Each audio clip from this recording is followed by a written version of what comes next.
সারা দেশে চলা কোটা বিরোধী আন্দোলন যখন তুমুল সংঘর্ষের রূপ নেয়, তখন কক্সবাজার আওয়ামী লীগের সাথে অস্ত্রধারী হিসেবে যোগ দেন মোবারক আলী। ছাত্রলীগের ক্যাডার হিসেবে মোবারক আলী সবসময় ছিলেন কক্সবাজার সদর রামু আসনের সাবেক এমপি সাইমন সরোয়ার কমলের সাথে। কক্সবাজার শহরে এমপি কমলের অস্ত্রধারী হিসেবে কয়েকজনের মধ্যে মধ্যম বাহাছড়া এলাকার মোবারক অন্যতম। সেই মোবারক এখনো অধরা, প্রকাশ্যে ঘুরছে কক্সবাজার শহরের অলিগলিতে।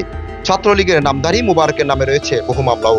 সেই কক্সবাজার শহরের 10 নম্বর ওয়ার্ড মধ্যম বাহাছড়া এলাকার আসমত আলীর ছেলে। একসময় কক্সবাজার শহরের ছিনতাইকারী হিসেবে বেশি পরিচিত ছিল মোবারক। ছিনতাইকারী থেকে হয়ে ওঠেন ছোটখাটো সন্ত্রাসী। এরপর নানান অপরাধ জন্ম দেন পর্যটন এলাকায়। তালিকাভুক্ত অপরাধী হিসেবে নাম লেখান পুলিশের খাতায়।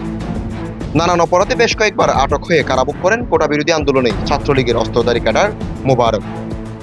আওয়ামী লীগ সরকারের পতনের একদিন আগে 4 আগস্ট কক্সবাজারে বেশ ত্রাস চালান আওয়ামী লীগ ও সহযোগী সংগঠনগুলো। অলিগলিতে চলে গুলিবর্ষণ। সেই চলমান ত্রাসের সংগঠনে প্রধান সড়ক অস্ত্র নিয়ে রাজত্ব চালান এমপি কমলের অস্ত্রধারী ক্যাডার মোবারক। কক্সবাজার ছাত্রলীগের প্রকাশ্য অস্ত্রধারীদের মধ্যে মোবারক ছিলেন অন্যতম। কক্সবাজারে বৈষম্য বিরোধী ছাত্র আন্দোলন দমন করতে মোবারকের মাধ্যমে মহেশখালী থেকে শহরে আনা হয় ব্যাপক অস্ত্র ও গোলাবারুদ। সেসব অস্ত্র দিয়ে 5 আগস্টের আগে ত্রাস হলে শহরের ভুঙ্গাস্তলা, লালদিঘির পাড়, বিমানবন্দর সড়ক, বাজারঘাটা, কালোর দোকান ও বিএনপি অফিসে।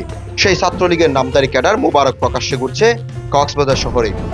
ছিনতাইকারী হিসেবে পুলিশের তালিকাভুক্ত মোবারকের কোনো ছাত্রত্ব না থাকলেও নিয়মিত ছিল কক্সবাজার ছাত্রলীগের ব্যানারে অস্ত্রধারী ক্যাডার হিসেবে ছাত্রলীগের মিছিলে সামনের কাতারে নিয়মিত স্থান নেন তিনি। শহর ছাত্রলীগ ও জেলা ছাত্রলীগের বিভিন্ন প্রোগ্রামের সামনের সারিতে একটি চেয়ার বরাদ্দ রাখা হতো আলোচিত অস্ত্র ব্যবসায়ী মোবারকের জন্য। মূলত ত্রাস কায়েম করার জন্য মোবারককে ছাত্রলীগে জড়ান শীর্ষ নেতারা। ছাত্রলীগের সাইনবোর্ড ব্যবহার করে অপরাধের মাত্রাও বেড়ে যায় কয়েক গুণ। 5 আগস্টের আগে আওয়ামী লীগের প্রতিটি মিছিল মিটিংয়ে সরাসরি অংশগ্রহণে থাকা এই মোবারক এখন সাধারণ জনতা প্রকাশ্যে ঘুরছে কক্সবাজার শহরে। অথচ 5 আগস্টের পর কক্সবাজারের সকল আওয়ামী লীগ ও সহযোগী সংগঠনের নেতারা রয়েছে আত্মগোপনে। অনেকেই মামলার আসামি হয়ে রয়েছে কারাগারে। সেখানে প্রকাশ্যে বিচরণ করছে কক্সবাজার সদর রামু আসনের সাবেক এমপি সাইমন সরোয়ার কমলের অস্ত্রধারী ছাত্রলীগের ক্যাডার মোবারক আলী।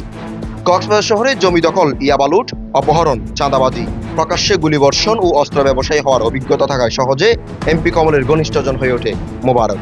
এরপর যোগ দেন ছাত্রলীগের ব্যানারে। News desk, voice all 24, Cox's Bazar.